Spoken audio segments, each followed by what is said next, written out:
You have been chosen to spend 50 days in a spotless room and win $5 million by completing the task. If one of you leaves, the prize pool will drop to $1 million for the remaining person and enjoy staying in a spotless room. This message is heard by a guy and a girl. A young couple, Catherine and Michael, accepted a lucrative offer to participate in the experiment. All that is required of the participants is to spend 50 days together in one room. The prize will be the sum of $5 million, which Michael and Kate discusses with great enthusiasm on what they will spend. The girl doubts that all this is for the truth, because the conditions are too simple, and the reward is too great. Michael assures Kate that they are just lucky. Sometimes it happens and you just need to relax and get high. There is nothing in the room except a bed, a shower in which, as it turns out, is designed for one person at a time, and a control module, through which they can learn about the rules of staying in the room and get specially designed food.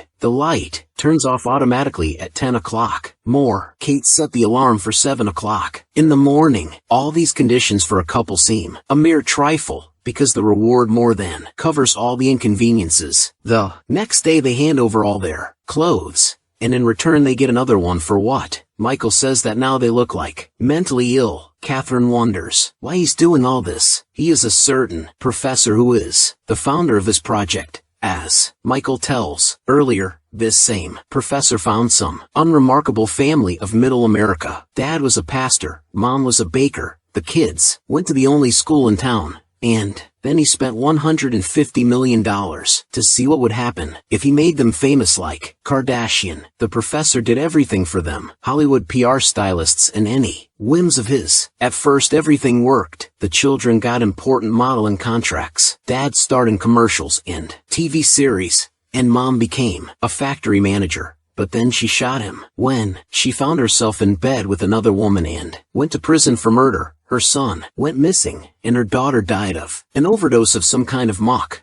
It's been almost 2 days now. Michael is starting to say that he hates watches, that they seem to have gone to sleep. It begins to seem to him that the seconds are longer than usual, about 1.3 more than the usual seconds. 50 days in total may be about 3 months, to which Catherine says that the second day has not yet ended, and conspiracy theories have already started to be used. You just need to relax and do not look at the clock for a long time. The morning alarm clock that Kate started and which cannot be turned off is starting to annoy catastrophically. Michael, however, has no choice. A day, genetically modified food, a spotless room, nothing changes. Day in white room, day-night room, and yes, nothing changes the room, and nothing. And suddenly Michael finds a bug, seemingly an ordinary bug. But what could be better in a room where there's nothing? Michael decides to feed him, but the voice says, the food is only for the participants. Enjoy staying in a spotless room. Realizing that he shouldn't do this at some point, the guy says that he needs to let him out on the street. Michael starts talking to the camera that he doesn't. He is going to leave the room only. He will open the door and release the bug. But Kate says it's a bad idea. Suddenly Michael starts telling his girlfriend that compassion has never been her strong suit, and the couple starts fighting. Catherine says that Michael is a vegetarian only because he wants to prove something to someone. Michael argues with her and tells her that in this world you can perfectly exist and eat without killing anyone. The girl absolutely does not agree with this. Tells the guy that his problem is that his father gave him too much. It was from here that she appeared, his stupid art, which he does. As a result, the couple swears and Catherine accidentally steps on a bug. Time it goes, however, not as fast as they want. Michael tells his girlfriend that he decided to take entertainment.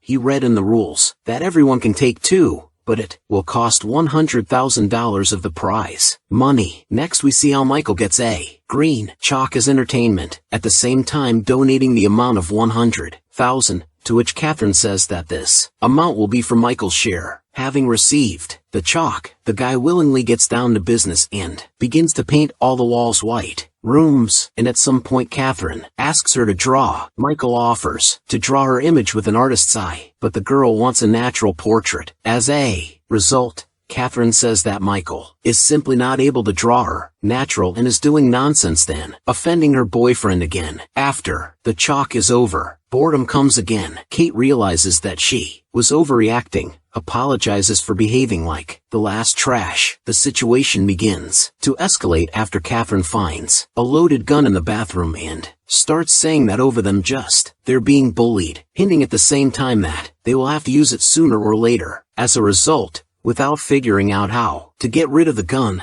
they throw it under the bed. The next day, Michael unexpectedly receives a video message from his sister, in which the guy's sister says a lot too much, laughs at the fact that Michael decided to drag himself into this room and says that he rather did the right thing, having decided to distract myself from Kate in this way. Immediately after that, Kate receives her message from an elderly man.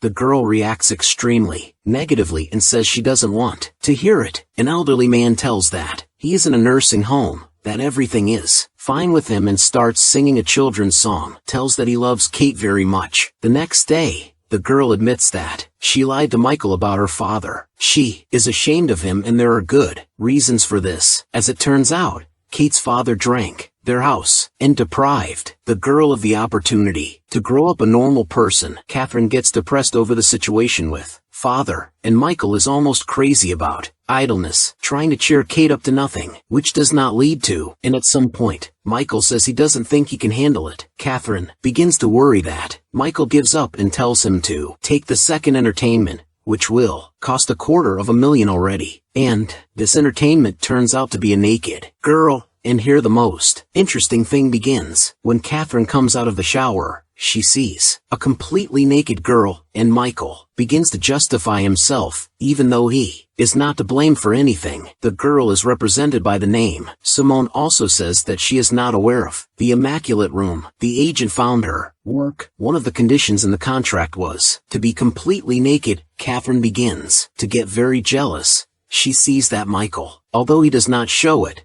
but they pay a lot of attention to the other. The situation is further aggravated by the fact that the new guests have nowhere to sleep. The guy says he will lie down on the floor, and the girls will sleep together. However, Simone says that this is nonsense because the floor is concrete. In the morning, Catherine was glad that the girl left the room, but she meets her in the shower. This whole sad situation with jealousy continues until Kate says she wants to have fun in the room, throws them pills. After that, they start breaking bad. All the fun happens until Michael doesn't completely cut off. He sees a drowning child whom he cannot save. Michael wakes up and Catherine calms him down, saying at the same time that it's just a flashback. Next we find out that the child he is seeing is Michael's brother. He was asked to look after him while his parents were away. As a result, the child fell into the pool. Michael dived after him, but he could not save him. After coming to himself, the guy starts a conversation with Simone. He begins to share his experiences with her and tells her that the loss of his brother was a great psychological trauma for him. The girl tells him about how she lost his mother, that many people face such difficulties in their lives and are experiencing the loss of their loved ones.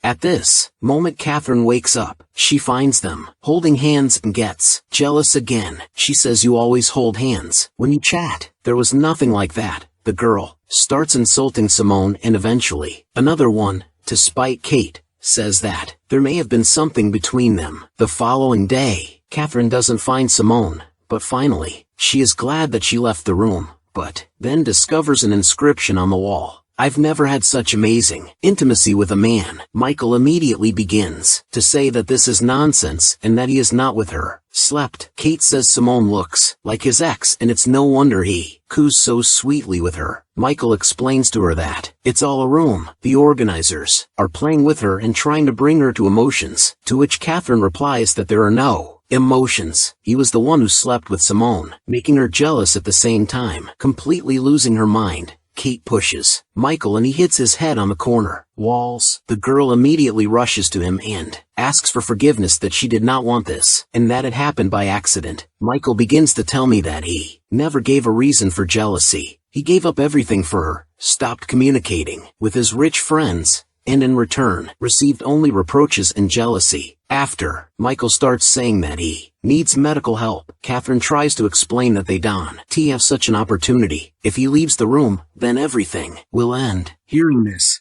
Michael asks her a key question, asking her how far she was willing to go would she let him bleed out if he lost consciousness? He tells Kate that she has completely lost her head over money, but the girl denies everything. Then Michael offers to leave from the room together. However, we see that Kate is more determined to get money than to provide medical care. Michael tells her that this is not a room, but a mirror. The professor built all this to show them and test their moral qualities and spirituality, and they failed this test. Money won't help them anymore, and we need to get out of here. After Michael tries to leave, Kate grabs a gun and threatens her boyfriend that she will shoot, to which Michael says that he does not believe that Kate is capable of this, and in the end, Catherine decides only to shoot at the ceiling, and Michael, realizing the whole essence of his girlfriend, leaves the room. The voice says, "Goodbye, Michael. I hope you enjoyed your stay in the Immaculate Room." Next, we see how Ket continues to stay alone day after day in the hope of getting the rest of the money. On the clock we see that there are 2 days left until the end, and Catherine is heading to the button. After some time, Michael meets his ex-girlfriend Kate on a run. He says they haven't seen each other for a long time and suggests she take a walk. Michael asks if she eventually received money for participating in the spotless room, but Kate doesn't answer his question. At the end,